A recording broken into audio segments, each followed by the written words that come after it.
Superman planks, and we're going to do them in a few different versions. So the first version I'm going to give you is on the elbows.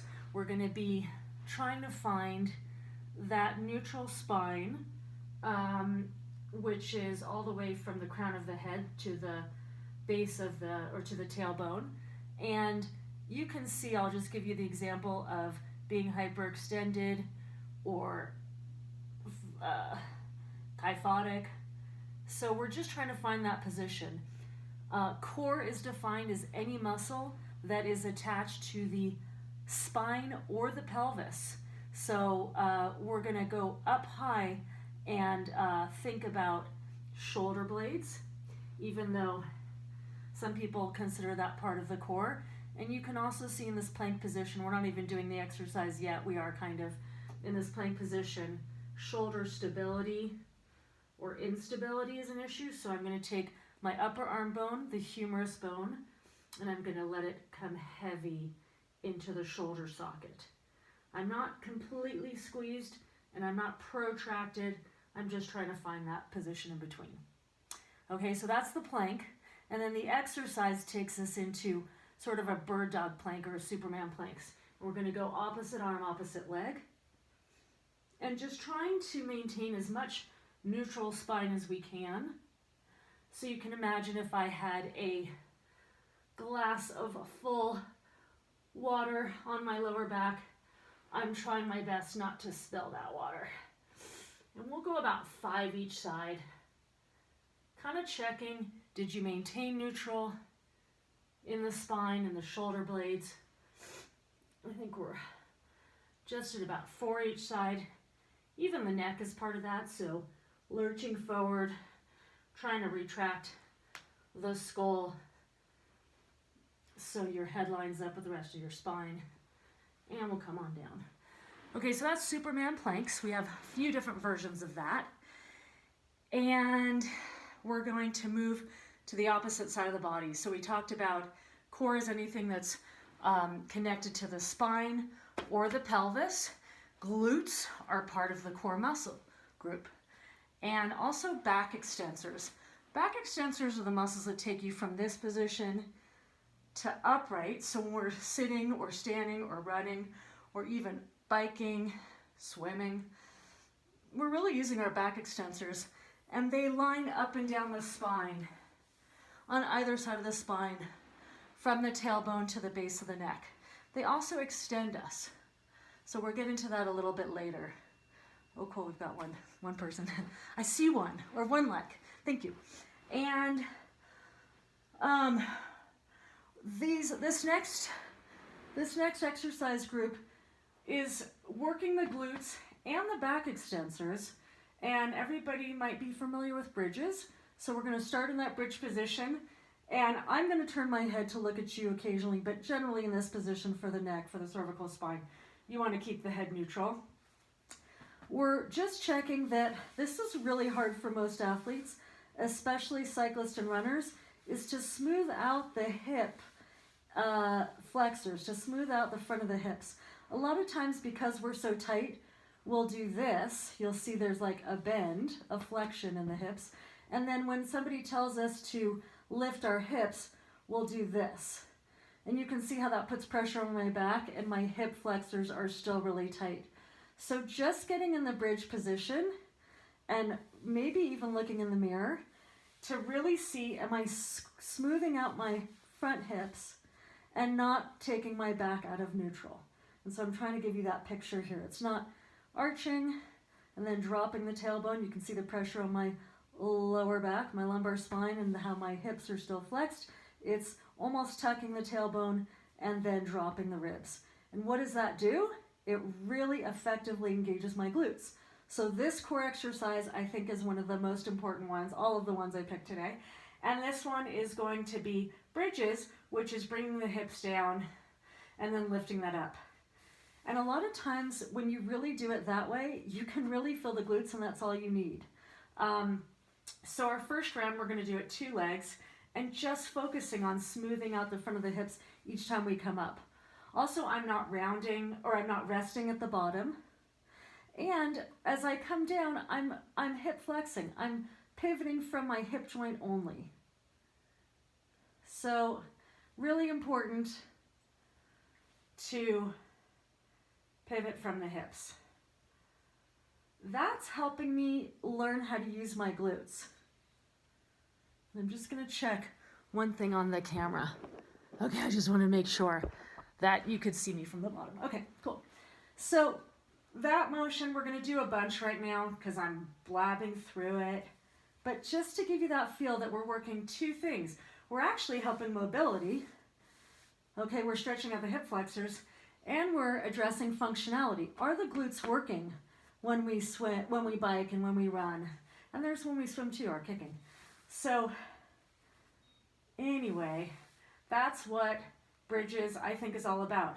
And if you put your hands on the back extensors, those muscles that run vertically on the other side of the spine that we talked about earlier, they're firing. These are firing glutes and these are firing. You can always give feedback by touching the muscles that you're targeting.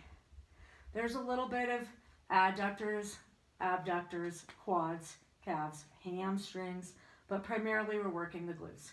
So a couple more, we've made our point, and we'll get into the next group of exercise. Okay, another set of planks, and that is side planks. We are going to, just making sure there's no messages. I always want to, thanks for the wave, love it.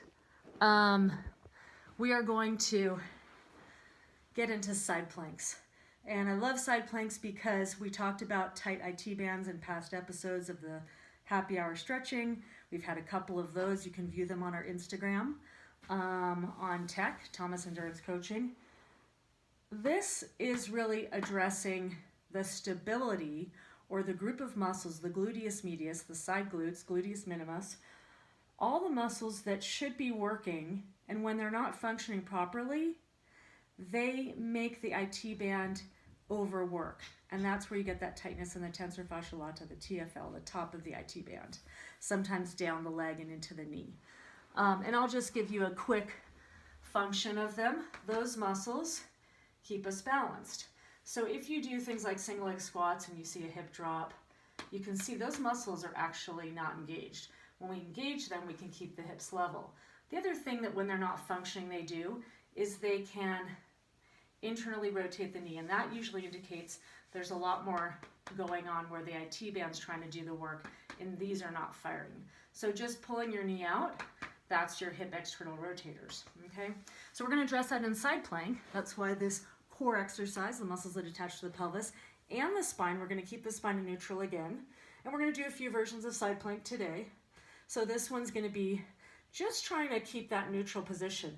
And the head, if the head is lurched forward again, that's part of it. So we're really working some postural stuff here. We'll just tap the arms. While we're in this position, we might feel the arm and shoulder. We might feel the side waist. That's great, the obliques. But we also want to feel that side glute muscle. And so if you don't feel that squeezing, lift your hips up and try to do it from that side glute. Okay, we're just going to do 5 arm taps. I'm just going to give you sort of like the sample of what we're trying to work here. So side planks, so many versions. This is one. And I'm doing my arm tap to just sort of count versus look at the clock. I like that. Now we'll come down. And then we'll do the other side. So you might notice that there's one side that's, here I'll kind of, mainly it's important that you can just see the spine, but that this bottom glute is doing its job. The head is in line with the spine. I'm not dropping my hips. We really want to engage those side glutes. And then I want to see, I think there's a little comment.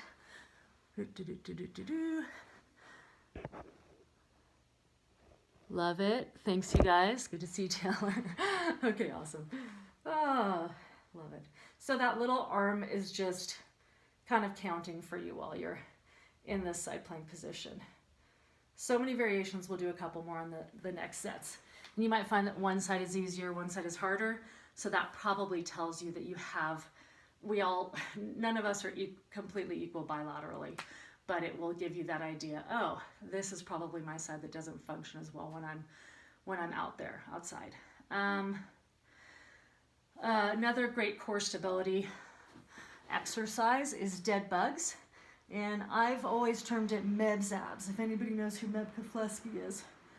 And you can, if you do know, you can put it in the comments and we'll go over that. There's always a quiz, huh? So dead bugs, and I'll tell you why I call it Mebs-abs a little later.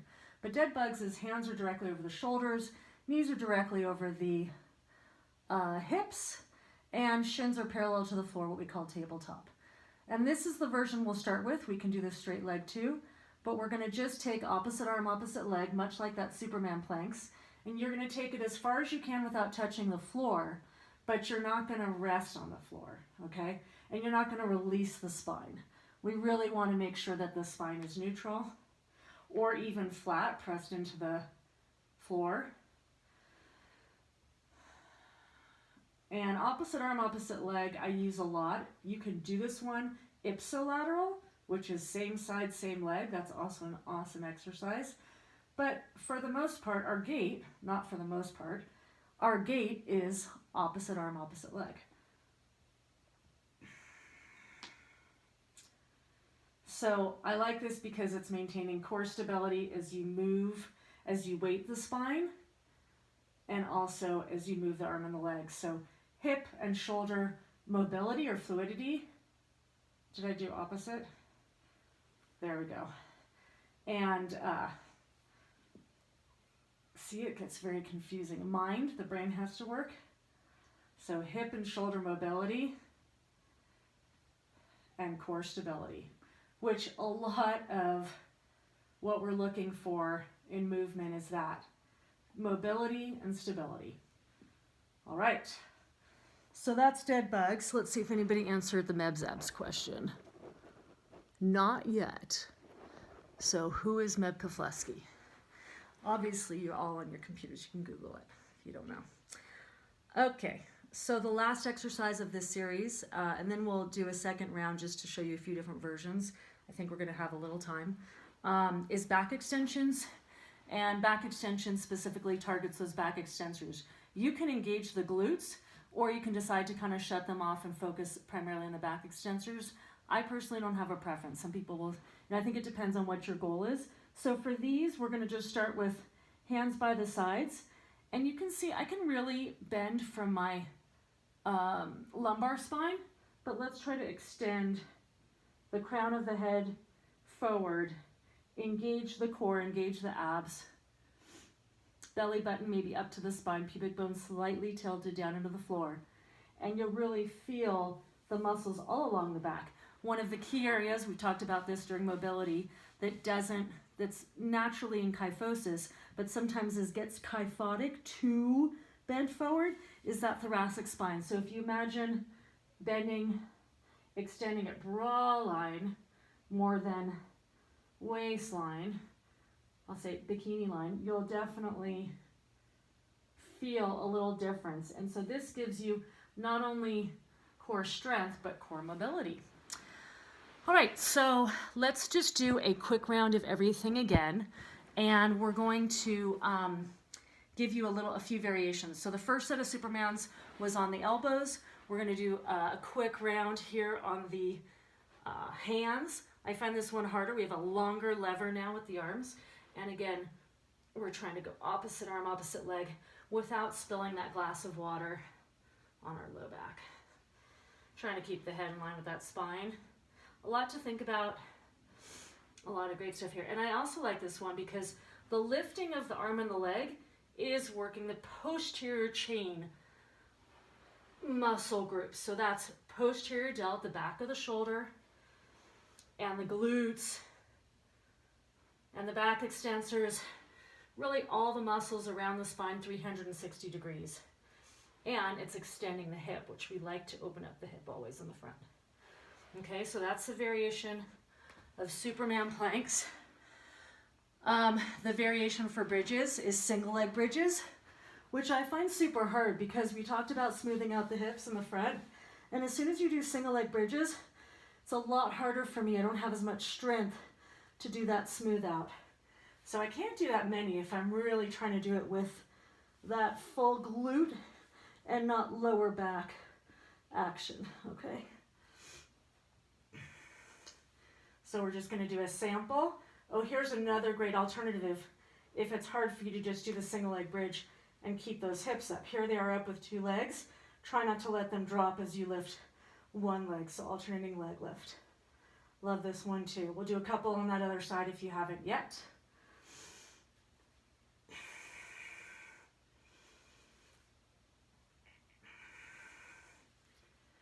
And then we're going to go into side planks. So one of my, 2 favorite variations of side planks. We're going to have to do more of these so I can go through all of them. But we did the arm tap just to count. And on the other end, which challenges those side glute muscles more, we'll do the leg lift or hold. Isometric contraction is also beneficial. Or one of my favorites is the rotation. Because again, a lot of our sports are in that sagittal plane, front and back. And this is the transverse plane, the rotational plane. So always good to exercise the muscles in all 3 planes. The third plane, does anybody know the third plane? I said sagittal, transverse, and you can chime in if you know the third plane. And you're actually exercising it when you come up like this. So it's the side to side motion. Okay. We'll do a quick run through of all the variations.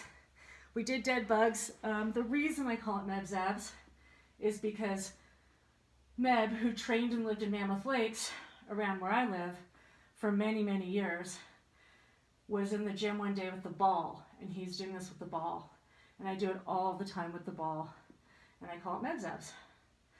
And then, just a revisit of our last one is back extension. And then back extension, I don't get too fancy on it. You can do it over a ball. One thing you can do to make it harder, let me make sure you can see my arms. One thing you can do to make it harder is put the hands higher up on the body. So now you've put more weight against that spine. Or put the arms overhead. Or hold a medicine ball. I mean, you can get crazy. Okay, I don't want to take up too much time. Let's see if anybody answered the questions. Oh gosh, I got some nice waves. I love that. And let's see. Nope. Okay, I'll tell you the answers real quick and then we'll go. So the answer to who is Meb Keflezighi, one of the all-time great U.S. marathon runners. You can look him up. I can tell you he's, I think, one of the only athletes to win the Boston Marathon, the New York Marathon, and an Olympic medal. And then the last quiz question was, what are the 3 planes? We talked about sagittal, forward and back, transverse or rotational, and then frontal is the side to side. So it's frontal. All right, you guys, thank you for joining. Have a good coffee or happy hour, and we will connect next time. All of these are recorded on our Instagram account at Thomas Endurance Coaching, so you can rewatch them there. Thanks.